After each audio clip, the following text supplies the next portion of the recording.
Alright, what is up guys? Welcome to the last section of this kind of 10-part little series in getting a store up and running. Today is going to be the concluding one where we actually get a campaign running. So after today you should have an ad running on Instagram and Facebook that people can see, people can click on, and then people can go towards your site and then purchase.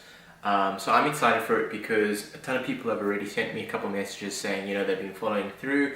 They need help here and here, and then we've obviously helped them, and then they have a store up and running, which I believe the one guy's already done like $3,000-4,000 in sales, which is really cool to see, just as a result of 10 videos.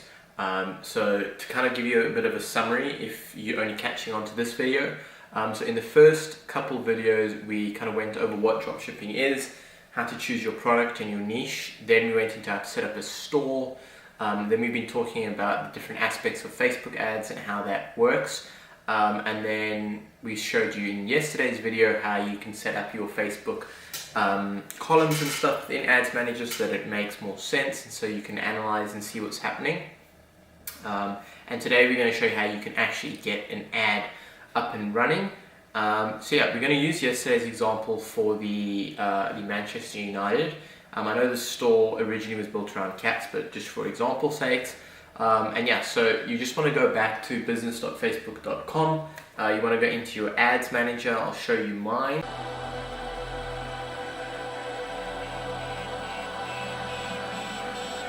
This is the ads manager. It's the same account I just changed up here, but this is how yours should look, but with the different columns which we set up yesterday. Okay, now I've already in yesterday's video explained the difference between campaigns, ad sets and ads, so I don't want to go over that again. Definitely, if you're still a bit confused, either just do some Googling or search it on YouTube or go watch yesterday's video. It'll be really simple to follow along. But for today, you're just going to go and create an ad. So this will come up. The first thing that you need to do is choose your objective. Right, now this is really important, but it's also really simple for what we're doing.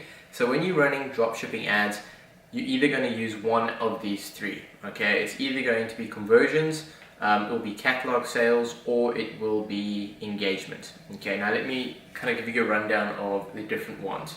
Store traffic you'll never use unless you're running a physical store. So for example, a coffee shop has a physical location that they want to provide ads to. That's what that is, so we can get that kind of cross it off the list, if you will.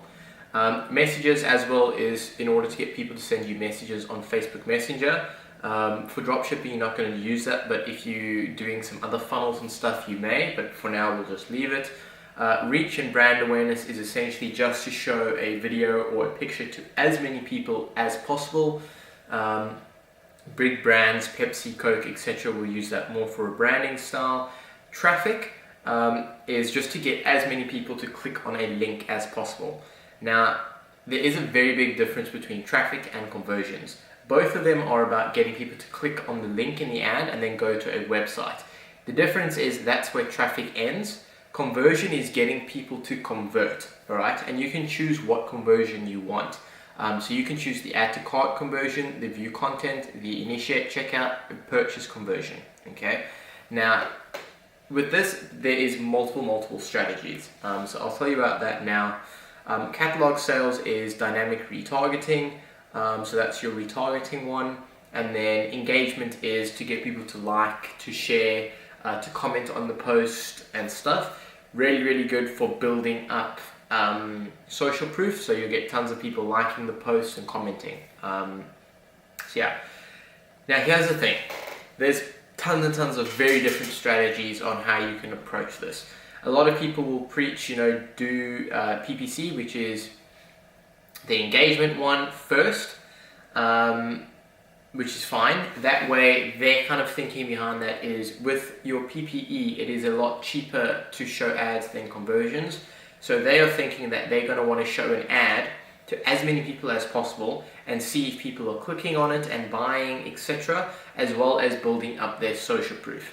Now that is valid. I'm not saying don't use that. It's up to you. If you want to do that, that's fine. It's not the method that I use, but it is used by lots of other people and it works. And generally, if you're running a PPE, PPE stands for pay per engagement, which is basically just an engagement objective for a campaign. If people are still buying and you're running an engagement ad, you pretty much have a winning product. You can just transition that over to conversions and you'll make a shit ton of money. Because remember, Facebook understands people actually really scarily, that a lot of people don't understand. So Facebook knows who is going to like, share and comment, but they have no money to buy, or they never buy things online, versus someone who never shares and comments and likes and does all those things, but they buy. Alright, so if Facebook has two of those people, if you run an engagement ad, they're going to show the ad to someone who likes and comments and does all that, but never buys. If you run a conversion ad, they will show the ad to the person that just buys the product, or adds to cart, or does whatever you want them to do. That's how they kind of cluster people into different sections and then show ads to them that way. Alright, so if you're showing an ad to someone who just engages, so they never ever in their previous history show that they click on ads and buy. Okay, if you show them that ad and they do buy, that shows you that you have an amazing product. Right, that is like fidget spinner level, and you can pretty much scale that really hard on conversions.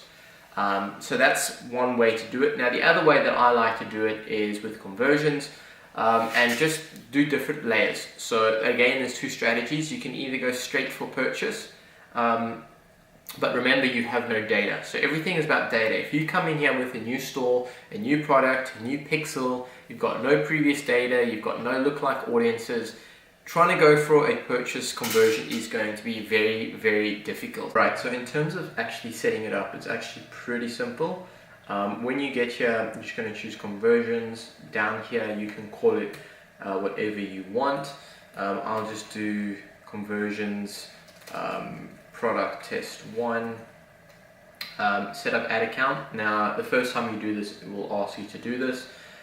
Generally with this, I would recommend that you choose your currency to be US dollars, even if you are in a different country. Like here it's picking up that I'm in the UK, but even regardless of what country you're in, I would set your currency to US dollars and your time zone to Los Angeles.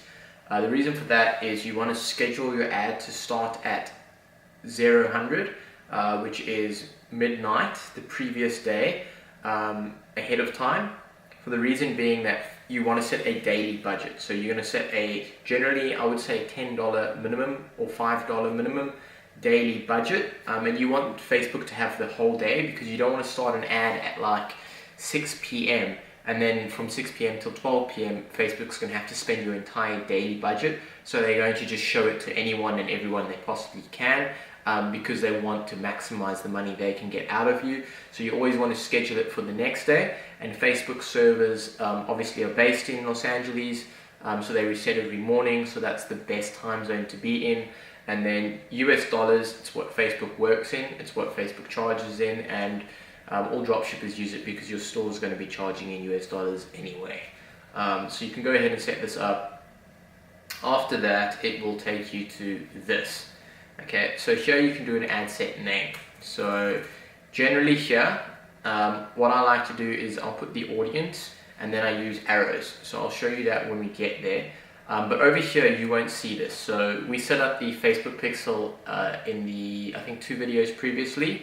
So when you click here, the Facebook pixel you set up from that video will come up here, and you just want to choose the view content objective. So you'll see, we'll say the name of your pixel will be like a little green circle, and then underneath it, it will say view content, and you just want to click that. Alright, don't worry about these two for now. Here, you just want to uncheck this. Always uncheck this, because as I said earlier, Facebook wants to spend more of your money. So if you allow them to do this, they are basically going to increase your audience. So for example, if we do Manchester United, right? Right, so that audience size in the United Kingdom is 5 million people. If I tick this on, it's going to be 44 million people. Okay, that is a ridiculous difference between 5 million people and 44 million people. Obviously, with 44 million people, Facebook can show your ad to way more people, so they can get a lot more money out of you, and it's not targeted because it may improve your performance, not will improve your performance. Okay, so this is very targeted, and then this is just general. I mean, that might even be the whole of the UK at the moment. So always uncheck this.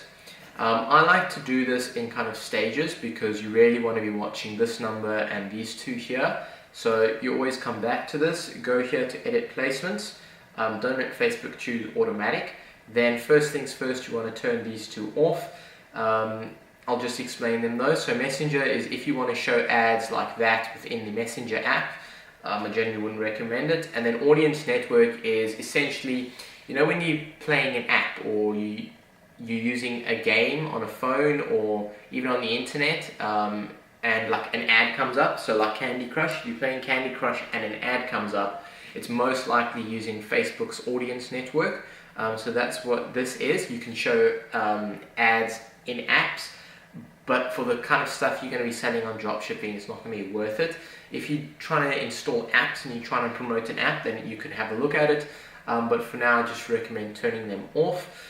Then you will have Instagram and Facebook. Now on Facebook you want to uncheck all these things except for feed stories.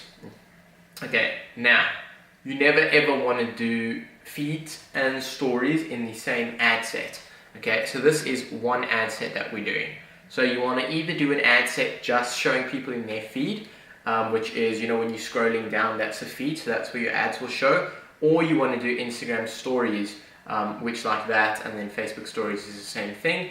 Don't put them in the same ad set. It's very, very hard when you do your graphics and the visuals to try and get it allocated, because Facebook now has just split a budget between two platforms, and it predominantly is going to show it on the feed anyway because they can charge more. So you don't want to do that. You want to choose one or the other. So I would recommend create two ad sets, create one for feed and one for stories. In this one we'll just do feeds, so I'm going to uncheck all of this, so we'll just do feeds and then I'll uncheck that as well. Okay, so that will be that. Here, daily budget, I would recommend you doing a minimum of 10. Okay, here's the thing. You can put this budget at $5. Facebook will allow you to spend $5 per day. Now, a couple months ago, $5 a day was the general recommended amount across all ads. Why? Because Facebook ads was cheaper. And this is something that a lot of people don't understand. The longer you wait, the higher this amount is going to be, until eventually the minimum amount is $20. And if you think about it, $20 a day in a week, that's $140, okay? Which, depending on where you're at, can be a lot of money. So you really want to just be quick with this, guys, because the more people that start using Facebook ads, the more expensive it gets, and tons of more people are starting to use it. So at the moment, the recommended is 10. But if you just want to have a try, and you may be able, if you have a really good product, you may be able to get away with 5. But for this, I'll just use $10 a day. Conversions, we will come back to this. Now you want to go all the way back up here to your targeting. So you'll see that I now have a potential reach of 42 million people. Okay, so from here it gets fairly simple. You want to do your countries, the age, languages, and detailed targeting. Okay, now for the countries, I would recommend that you start off advertising your product in just the United States. Okay, and there's a reason for that, and that is because they have a very consumer centric market. Most people in the United States have access to the internet. The delivery systems work really well, and the majority of them have enough money to be able to afford certain products. Okay, so I would recommend testing in the United States, but testing in the US is the most expensive way to do it, because Facebook charges the most for the US. So if you're in a really strict budget, I would go for your top 5. So that will be United States, United Kingdom, Australia, New Zealand,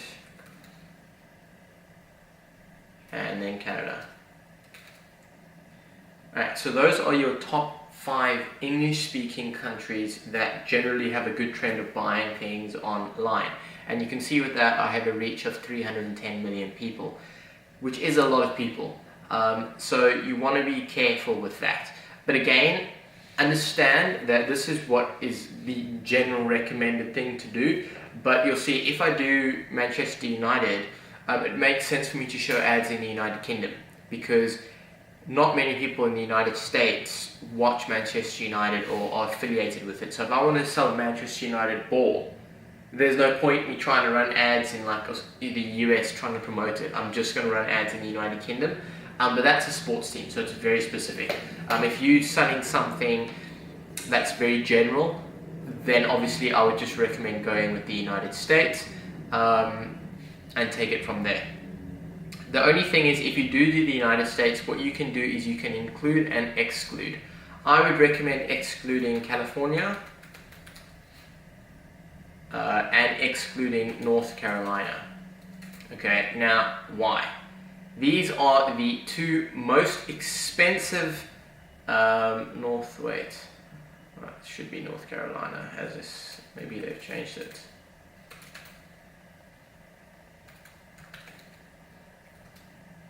No, there it is. Alright, it should be North Carolina as a county, not a city. Those are the two most expensive states in the whole of the United States to show ads to. So it can be very expensive, and you can do some Googling as to why that is, but generally just exclude them. It's not going to make much difference anyway, except you might reach a few more people. That's if you're doing the United States only. In this case, we're doing the big five and then just excluding. So you'll see, I'm just going to take those off for now because I'm doing multiple countries. There's my reach at 310 million. Now, let's just say that we are doing that Manchester United soccer ball. I'm going to show it to predominantly men. You can do your own research on the product. I'm just thinking. Now, 18, I would generally say start at 21. This is another big debate that goes on around advertisers. Obviously, if you're selling something really, really cheap, fine, put the age limit down. But I wouldn't say go below 18, and I would say 21 is the best place to start, because at 21, people most likely have a bit more money to be able to buy whatever you're selling. You don't want to sell a product to someone who's 16 if they don't have money, because they have to go and ask their parents. And then it becomes complicated, because now you're running a Facebook ad, the person's going to click on it to come to the site. Now they're not going to have money, so they're going to have to ask a parent, which means that they're going to leave the site, and to get them to come back to the site when they have their parent next to them is very expensive and very difficult. So I would recommend just start at 21, then do your research. Remember, I showed you how in your audience manager and audience insights, kind of which demographics to go for, but I'm just going to say 21 to 44 because of the product. That will bring my audience size down to 86 million. Then I'm going to go here and type in Manchester United. Alright. That means I now have 13 million people to show an ad to. Now, very important, I would narrow my audience down by engaged shoppers. Okay, so what is this? It's very, very hard to explain it unless you can imagine it visually. If you think of, if you think of a big swimming pool, I just took everyone that likes Manchester United and I put them in that swimming pool. Now you've came with one of those buckets, all right, which is engaged shoppers, and you're only taking the people out of that swimming pool or water that match both criteria. So out of all the people that like Manchester United, I only want the people that also are engaged shoppers. All right, now what is an engaged shopper? Facebook does do a ton of descriptions here. People who have clicked on the call to action button, shop now, in the past week. Essentially, it means in the past 7 days, they've seen an ad, they've clicked shop now, which means most likely they are someone that buys things online. You know, they don't have all those worries about, is my card going to be stolen? Am I going to get the product? Something like that. It's just good to narrow it down, and that will give me an audience reach of, as you can see, 5.2 million people. 5.2 million people is very, very broad. Remember, if you go all the way back to the video where we were talking about do audience insights, I recommended that you try and get an audience below a million. Maybe 400 to 800,000 people is a good first start. So what I would do here is I would go into Audience Manager and actually do research on this, and not target this, but target other things with a smaller kind of demographic. So if you go to suggestions, you'll see Facebook will give you a whole lot of stuff. but it's not going to give me specific things because obviously it's just all big teams. So you're going to have to go into Audience Manager to do that, all right? But it gives you a good sense of how it works. And then the last thing that I wanted to show you guys is here, custom audiences. Now, you can do this from Audience Manager, which we showed in a previous video, but it will allow you to also do it from here. So here you can say reach people who've already interacted with your business. So that's the custom audience. So people who have already clicked on the page, people have already viewed the content or viewed 60, 10%, 5% of your video, and then do a lookalike audience. So once you have those created, you type them out here. So for example here, CM Insta Engaged. This is an audience that I made, I think yesterday. This is pretty much everyone who has engaged with my Instagram in the last year. So you can see it's 3,700 people. And I can choose that, and you'll see now it's going to drop my audience size ridiculously. So of those 3,700 people, less than 1,000 people are interested in Manchester United. All right. So that's how you can kind of play around here. Then if you scroll down, here your daily budget is 10. Here conversions, always want it to be conversions. Your custom bidding window, 7 days after clicking or 1 day after viewing. This is really important. You need to have it set to this one. What does that mean? It means if someone clicks on my ad today, okay, and they don't buy it, but in 4 days time they do buy it, it's going to show up on my business manager as someone purchasing from that ad, all right, which they are. Just because they didn't buy it today, they bought it in 2 or 3 days, doesn't mean that they didn't purchase it from me, all right? They still did. So just for analytics sakes, and so you can see which ad set is working and which one is not, you want to put that there. This leave as lowest cost. So that's everything here. The only other thing is going to be naming. This you can pretty much name it whatever you want. The way I like to name things is the interest. So for this one I did Man United, and then the countries, so I did top 5 or big 5, alright, and then what I narrowed it down by, which was engaged shoppers, and I also did the age range, which was 21 to 44, 21 to 44 male. Alright, that's how I would name this, because what happens, then I can go and optimize it. If you want, you can also put in your budget here. Depends what you're doing. The reason why this is like that is, so when you're looking at all your ad sets, I can see the results, which is how many people have clicked on it, purchased, etc. But I can also see what I did in the ad set. So I can see, okay, that is obviously working because in this one I was targeting males, and in this one I was targeting females. And then you can kind of turn off certain ones and then go ahead and change this. And that's how I like to think about it. Right, so once you're done here, you're going to say continue, and it will take you here. Okay, so here you're going to actually create the image. Now, I'm going to do a previous video on this in a different kind of format because I have to hide some of my accounts. But essentially, you want to go up here and go to your, where is it? Page posts. You want to open up your page posts and make a page post, and then copy the ID and enter it in on here. That's going to allow you to build up your engagement over multiple ads. But because you're just getting started, you probably are not going to have 10, 20, 30 ads running for one product. So for here, you can just do it in here. Facebook page, you're going to choose your page. So you have to create a page for your brand. Here, you're going to choose what type of ad that you want to run. A carousel is where you can slide between. I think it will have a, where you can slide between, and then on Instagram it will look like, let's wait for it, it's essentially the exact same thing, except on Instagram it doesn't have the difference, so it's just got those buttons, whereas on Facebook you can actually see the big difference between, you can see the one hanging off the edge of the side. Alright, so that's a carousel, and then a single image or a video, and then a collection is a group of images. What I'd recommend is do single image, and remember I did say in previous ones you want to do a video primarily. So here, choose video, you're going to upload your video. This must be website here is your text. So that will be what is actually on the ad.